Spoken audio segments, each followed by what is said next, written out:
MAE vs MSC vs cross entropy, और दूसरे words में इनको बोलते हैं L1 loss, L2 loss, classifications loss और ये रिग्रेशन लॉस, ऐसे कुछ अलग अलग वर्ड्स में इसको बोलते हैं।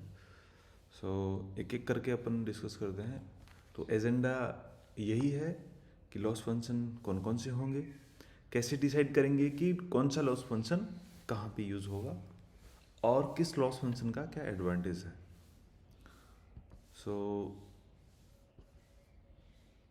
स्लाइड शो या सो मेजरली अपने पास में जो प्रॉब्लम्स रहती हैं, दो प्रॉब्लम के साथ में मेजरली अपन डील करते हैं। इसके अलावा भी प्रॉब्लम कैसे भी कस्टमाइजेशन हो सकती है, लेकिन आपने जो सुना है उनमें एक प्रॉब्लम है क्लासिफिकेशन प्रॉब्लम और दूसरा प्रॉब्लम है रिग्रेशन प्रॉब्लम या प्रिडिक्शन प्रॉब्लम्स, ऐसा करके। और भी प्रॉब्लम्स हैं यदि आप deep learning problems, deep learning is a solution, but problem like detection problem, segmentation problem, recognition problem, ये है। बट बाकी सब प्रॉब्लम्स हैं कहीं न कहीं पे दोनों प्रॉब्लम्स को मिला के सॉल्यूशंस के रूप में बाहर आती है।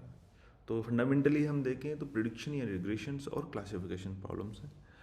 तो इन दोनों प्रॉब्लम्स के लिए किस तरह से लॉस फंक्शन का अपन को डील करना चाहिए, जो लॉस फंक्शन है उनके ऊपर हम बात करेंगे।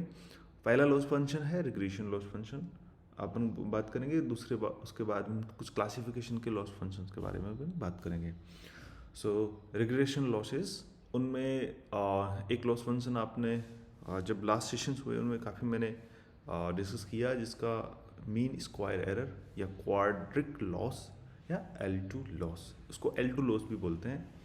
तो mean square error loss function simple सा आपको दिख रहा स्क्रीन पे जो दिख रहा है वो है कि जहाँ पे ये वाई आई और वाई हैट आई, वाई यहाँ पे एक्चुअल है, यानी Y I ground truth level for the ith training example. जैसे अपन stochastic gradient descent optimiser use करें तो हम क्या करेंगे, एवरी ट्रेनिंग एग्जाम्पल यानी एवरी एग्जाम्पल पे अपन ग्रेडियंट को अपडेट करेंगे। Yes, so every training example पे अपन वेट अपडेट करेंगे। तो इसीलिए यहाँ पे ith एग्जाम्पल का ग्राउंड ट्रूथ हमने बोला है कि कौन सा, जैसे 0 1 2 ith का मतलब 0 1 से शुरू होगा या 1 से शुरू करके n तक चलेगा। n अपना ट्रेनिंग एग्जाम्पल है, टोटल n। जैसे 1000 ट्रेनिंग एग्जाम्पल है, 1 से शुरू करते हैं तो 1000 तक चलेगा और उन सभी का ये सम होगा।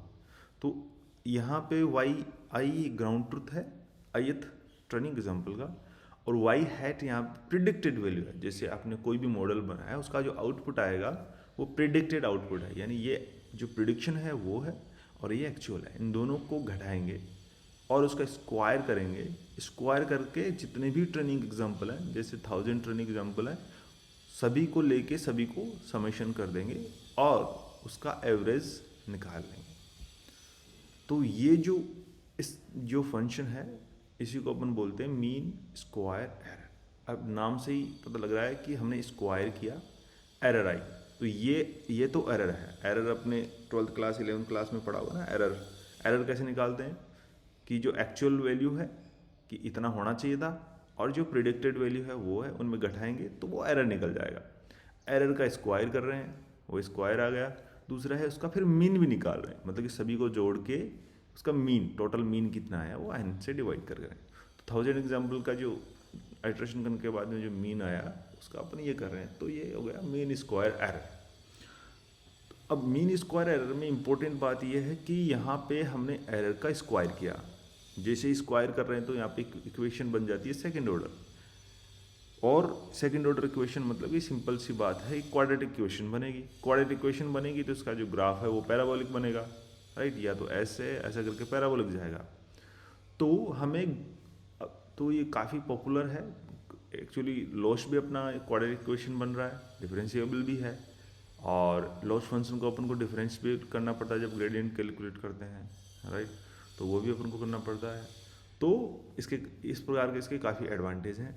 दूसरा ये एडवांटेज ये है कि स्क्वायर कर रहे हैं, किसी भी टर्म का आप स्क्वायर करोगे, जैसे 2 का स्क्वायर कितना आया 4, 3 का स्क्वायर नो, मान लो कि एरर आपकी 2 आती है तो स्क्वायर कितना आया करेंगे 4 आएगा। ऐसे एरर आपकी 5 आती है तो स्क्वायर कितना आएगा 25। एरर आपकी 6 आती है तो स्क्वायर कितना 36। एरर आपकी 9 आती है तो स्क्वायर बढ़ गया 81। यानी हालो 8 और 9 में काफ़ी डिफरेंस है, यानी किसी का स्क्वायर करेंगे तो बहुत ज़्यादा हो जाता है वो।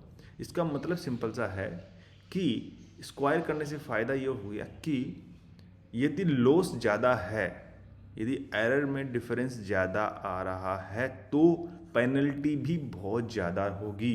पेनल्टी का मतलब ये सीधा स्क्वायर कर रहे हैं, अपन स्क्वायर करके पेनल्टी दे रहे हैं, पेनल्टी ज़्यादा होगी। तो पेनल्टी ज़्यादा होगी, जितना लॉस ज़्यादा उतनी ज़्यादा पेनल्टी, तो हम पेनल्टी इंक्रीज कर रहे हैं तो लॉस ज़्यादा आ रहा तो बिल्कुल पता चल जाएगा कि गड़बड़ हो रहा है। लॉस ज़्यादा आ रहा तो सीधा सीधा दिखेगा कि पेनल्टी बहुत ज़्यादा है, तो पेनलाइज अपन बहुत ज़्यादा कर रहे हैं, इस तरह का प्रॉब्लम है। हाँ सॉरी, ये एक फ़ायदा है। प्रॉब्लम ये है कि जो आउटलायर्स हैं कभी कभी इतने ज़्यादा एरर आती है आउटलायर, उसका आप स्क्वायर करोगे राइट, नंबर बहुत ज़्यादा आ जाएंगे तो कैलकुलेशनली कैलकुलेट करोगे तो बहुत हेवी कैलकुलेशन होगा, यहाँ पे कंप्यूटेशनली भी इंक्रीज हो रहा है। तो इसका ये दूसरा डिसएडवांटेज है कि इस तरह की प्रॉब्लम्स हो सकती हैं कि एक्सप्लॉइड हो सकता है, तो एक्सप्लॉइड हो जाएगा तो बड़ी दिक्कत हो जाएगी। तो ये दूसरा इसका प्रॉब्लम है, बट ये पेनलाइज हेवी करता है। तो मोस्टली इसको यूज़ करते हुए तो अपन ध्यान रखते हैं कि किस तरह से अपना लॉस आ रहा है, बट इन जनरल केस एक रेंज में यदि लॉस है और पेनल्टी हेवी देना है तो अपन मीन स्क्वायर एरर को यूज़ कर सकते हैं। अब ये एक प्रॉब्लम है अपने पास में कि एक्सप्लोड हो जाएगा और डिफरेंट आउटलायर्स में ये जो स्क्वायर कर रहे हैं उसकी प्रॉब्लम से एरर आ रही है, तो उसके लिए जो दूसरा लॉस फंक्शन है वो अपने यूज़ कर सकते हैं, वो कहीं भी लगा दोगे चल जाएगा।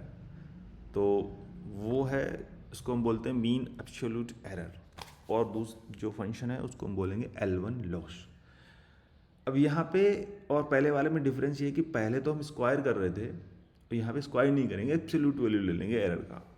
तो एरर का यहाँ पे ये जो 2 लाइन दिखा रहे हैं वो अपन एक तरह से एब्सोल्यूट वैल्यू है।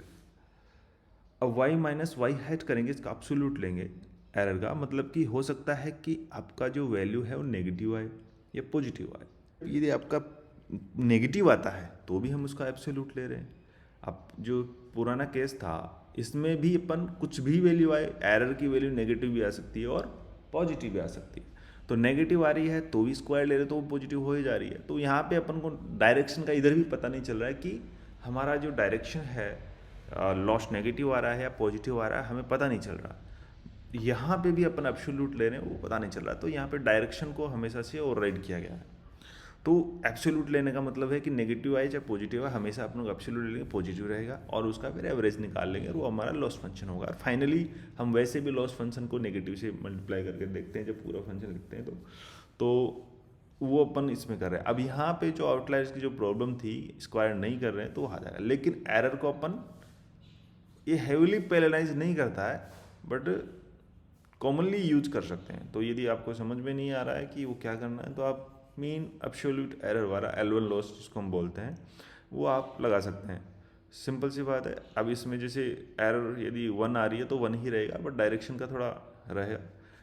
जहाँ पे डायरेक्शन इंपॉर्टेंट है, अब ये डिसीजन लेना है कि डायरेक्शन इंपॉर्टेंट है, क्या नेगेटिव आ रही है तो उसको मेरे को कंसिडर करना चाहिए या पॉजिटिव आ रही है उसको कंसिडर करना चाहिए। Direction is very important. ऐसी कुछ प्रॉब्लम्स हैं जहाँ पे डायरेक्शन को ध्यान में रखें, तो उन प्रॉब्लम्स के लिए मीन बाइस एरर, जहाँ पे हम क्या करेंगे एब्सोल्यूट नहीं ले रहे हैं, यहाँ पे बिल्कुल भी अपन एब्सोल्यूट नहीं ले रहे हैं। सिंपल अपन क्या कर रहे हैं, जो भी वैल्यू आएगी उन सब का समेशन करेंगे, ऐसा करेंगे। लेकिन मीन बाइस एरर डायरेक्शन को कंसिडर करेगा, बट ऐसा नहीं है कि इसको ब्लाइंडली कहीं भी लगा दो। ये ध्यान में रखना पड़ता है कि अपन उसको लगाएं। हो सकता है कि आपका मीन बाइस एरर 0 आ जाए जबकि आपका मॉडल ट्रेंड ही नहीं हो रहा, जबकि आपका लॉस बहुत ज़्यादा आ रहा है। इसके लॉस ज़्यादा होने के बाद भी यदि मीन बाइस एरर कैलकुलेट करो 0 आ जाए, इसका रीज़न क्या है। मान लो कि एक ट्रेनिंग एग्जाम्पल में, एक ट्रेनिंग एग्जाम्पल में बहुत ज़्यादा लॉस डिफरेंस आया, उसका लॉस आया 8। दूसरी ट्रेनिंग एग्जाम्पल में आयत में उसका लॉस उसमें भी बहुत ज़्यादा है लेकिन -8 आ गया। तो 8 आया और एक -8 आया, ऐसा करके आप सभी को समेशन करोगे तो -8 + 8 फाइनली वो 0 हो गया। बल्कि पेनल्टी तो ज़्यादा है, कॉस्ट बहुत ज़्यादा आ रही है, एरर में डिफरेंस भी ज़्यादा आ रहा है, बट समेशन करोगे तो वो जीरो हो गया। तो जीरो हो गया, ऐसे करके मान लो 100 या 1000 एग्जाम्पल हैं और एक दूसरे को यदि काट रहे हैं, वो कोई एक -8 आ रहा है, एक 8 आ रहा है, कोई 7 आ रहा है, माइनस ना आ रहा है, यदि एवरेज निकाल के फाइनली भी करें तो बहुत ही कम आ रहा है, तो एक दूसरे को कट कर देंगे। तो ये जब एब्सोल्यूट एरर मीन बाइस एरर कैलकुलेट कर रहे हैं, तो एक बार ये चेक कर लें कि मॉडल वैसे जो ओनली सिंपल ही इसी को निकाल के चेक कर लें कि एरर का डायरेक्शन क्या है, इसका सम अलग निकालेंगे, अलग निकाल के देख लें कि इनका एक दूसरे को कैंसिल तो नहीं कर रहा। यदि कैंसिल कर रहा है तो बड़ी प्रॉब्लम है, तो यहाँ पे इसका अपन को ध्यान रखना पड़ता है। तो 3 लॉस मैंने यहाँ पे डिस्कस किए, इसके अलावा और भी हैं, बहुत सारे लॉस हैं जो रिग्रेशन प्रॉब्लम्स के लिए, प्रिडिक्शन प्रॉब्लम्स के लिए काम में लिए जाते हैं, बट मोस्ट कॉमन ये मैंने कॉमन लॉस बताए हैं जो इनको काम में लेते हैं। अब एक और लॉस जो बहुत आपको परेशान कर रहा था काफ़ी कुछ दिनों से, क्रॉस एंट्रोपी कुछ लिखा हुआ आ जाता था, क्रॉस एंट्रोपी करके ऐसा करके लॉस फंक्शन आपको लिखा हुआ जाता था, समझ में नहीं आता था कि क्रॉस एंट्रोपी क्या है। लास्ट फ्यू सेशंस में हमने काफ़ी एक्चुअली मैंने 3-4 प्रॉब्लम्स दी हैं और नोटबुक भी दी हैं, उन सब में आपको क्रॉस एंट्रोपी लॉस दिख रहा होगा। और वो सारी प्रॉब्लम मोस्टली मैंने क्लासिफिकेशन प्रॉब्लम्स दी हैं, कुछ स्टार्टिंग में प्रॉब्लम्स, कुछ रिग्रेशन प्रॉब्लम दी थी मैंने, उस पर आप कुछ मीन स्क्वायर एरर के कुछ अपने यूज़ कर रहे थे। यहाँ पे जब क्लासिफिकेशन प्रॉब्लम्स के साथ डील करेंगे, चाहे बाइनरी क्लासिफिकेशन हो या फिर मल्टी क्लास क्लासिफिकेशन हो। लास्ट जो CFAR 10 का डेटा शीट यूज़ किया था उसमें टोटल 10 क्लास हैं, तो वो क्लासीफायर है, उसको बोलते हैं अपन मल्टी क्लास क्लासीफायर। और लॉस फंक्शन को भी ऐसे ही डील करेंगे, वो बाइनरी है या मल्टी क्लास है। मल्टी क्लास है तो उसको अपन वैसे ही डील करेंगे। तो इस तरह से जो क्रॉस एंट्रोपी लॉस होता है उसको, यदि बाइनरी होता है तो सिंपल उसको BCE लॉस बोलते हैं, और यदि मल्टी क्लास है तो वो फिर वो मल्टी क्लास की तरह उसको डील करेंगे। अब यहाँ पे सिंपल सा है, देखो ये फॉर्मूला जो आपको नज़र आ रहा है, जो फॉर्मूला जो दिख रहा है वो दिखने में बड़ा कॉम्प्लेक्स लग रहा होगा, बट ऐसा है नहीं। यदि लॉगरिथम को अच्छे से समझना है, लॉगरिथम यदि हमें समझ में आता है कि लॉग की क्या प्रॉपर्टी होती है, लॉग भी एक तरह से मैथमेटिक्स में ब्लेस की तरह काम करता है और बहुत ही कॉम्प्लेक्स कैलकुलेशन को ये वेरी सिंपलेस्ट वे में कैलकुलेट करके दे देता है। तो लॉग काफ़ी तो लॉग के बारे में नहीं पता है तो थोड़ा स्टडी कर लेना जाके, तो और भी अच्छे से समझ में आ जाएगा ये। तो यहाँ पे हम लॉगरिथम प्रोबेबिलिटी होती है, लॉगरिथम प्रोबेबिलिटी का यूज़ करके लॉस फंक्शन को कैलकुलेट कर रहे हैं। अब मैं सिंपल एग्जांपल, सिंपल तरीका मैं बताता हूँ कि log y हैट यहाँ पे प्रिडिक्शन है, प्रिडिक्शन का अपन ने log लिया, log लेके एक्चुअल से मल्टीप्लाई किया, दैट इज़ वन। एक दो पार्ट है इसमें, फर्स्ट पार्ट ये है, सेकंड पार्ट है कि हमने 1 में से एक्चुअल वैल्यू को घटाया, एक्चुअल को, दिस इज द एक्चुअल, फिर जो 1 में से एक्चुअल वैल्यू को घटाया उसका लॉगरिथम लिया, राइट। यहाँ पे सिंपल लिया, ये सिंपल लिया। अब दोनों का अलग अलग प्रॉपर्टी है। अब आप ये बोल रहे होगे कि ऐसा कैसे कर दिया या ऐसा क्यों कर दिया, इसका क्या रीज़न है।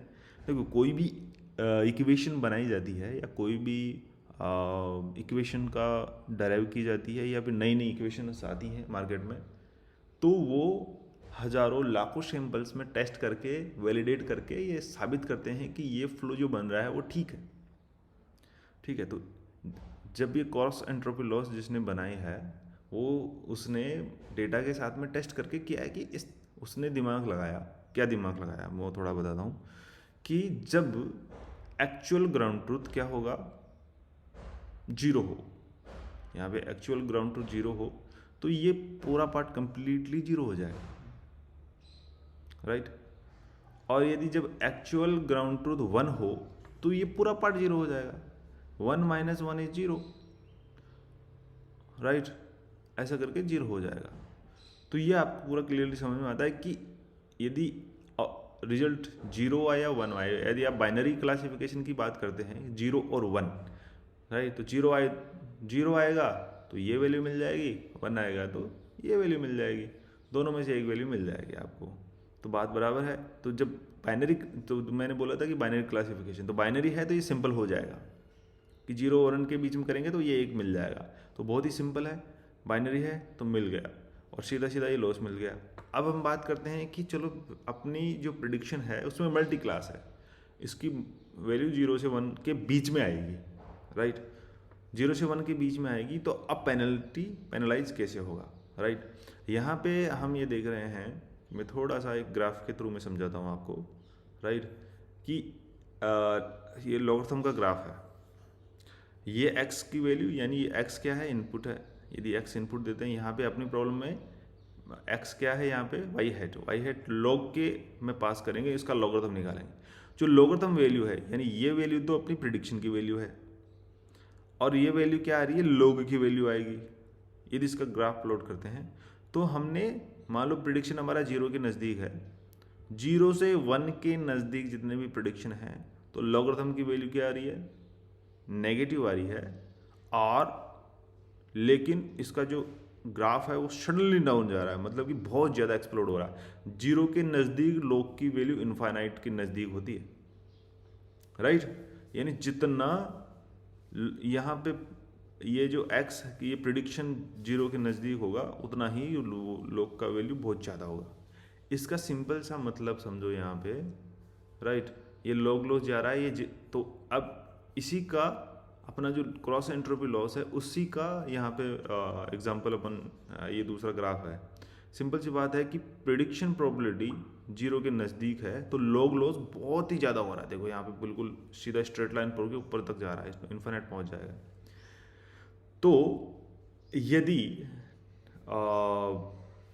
सिंपल सी बात मैं दूसरे शब्दों में बोलूँ कि जब जैसे ये मीन स्क्वायर एरर का फंक्शन निकाले थे कि जब एरर ज़्यादा आ रही है यानी उसने रॉन्ग क्लासिफिकेशन किया, कि मान लो कि आपने इमेज पास की डॉग या उसने क्लासीफाई किया कैट, इसका मतलब रॉन्ग क्लासीफाई किया, रॉन्ग क्लासीफाई करेगा तो पेनल्टी बहुत ज़्यादा लगेगी, तो it will heavily penalise if आपका इसने रॉन्ग क्लासिफिकेशन किया।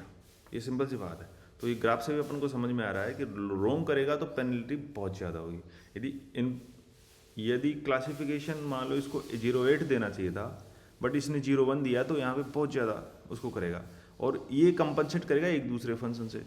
मान लो इसकी एक्चुअल वैल्यू 1 है और इसने 0 के नज़दीक दिया तो यहाँ पे वैल्यू ये पूरा एक्सप्लोड हो जाएगा, बहुत ज़्यादा लॉस आएगा इसका, राइट। यहाँ पे एक्चुअल वैल्यू y है तो y करके मान लो कि 0 के नज़दीक है तो ये तो पार्ट 0 हो गया, लेकिन पेनल्टी यहाँ पे बहुत ज़्यादा लग गई, राइट, क्योंकि 0 के नज़दीक लॉग की वैल्यू बहुत ज़्यादा होती है, राइट, ऐसा करके। और ऐसे दूसरे टर्म्स हम देखें कि एक्चुअल वैल्यू तो 0 के नज़दीक है, एक्चुअल वैल्यू 0 के नज़दीक है तो ये इसकी वैल्यू बहुत ही कम आ जाएगी, यानी ये तो ऑलमोस्ट 0 हो जाएगा।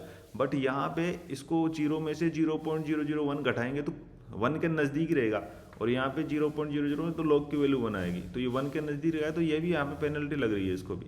तो कहने का मतलब सिंपल सा है कि जब यदि रॉन्ग क्लासिफिकेशन करेगा तो पेनल्टी ज़्यादा लगेगी और उसको पेनलाइज ज़्यादा हेवीली पेनलाइज होगा, और यदि सही से करेगा तो लॉस कम आएगा। तो इस तरह से ये लॉस कैलकुलेशन होता है क्रॉस एंट्रोपी क्लासिफिकेशन प्रॉब्लम्स के लिए। तो अपन ने आज डिस्कस किया L1 loss, L2 loss, mean bias error और क्रॉस एंट्रोपी। तो इससे रिलेटेड कोई क्वेश्चंस है तो अभी अपन डिस्कस कर सकते हैं।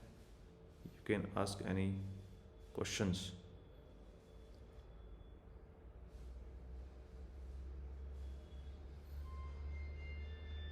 No questions? Then thank you.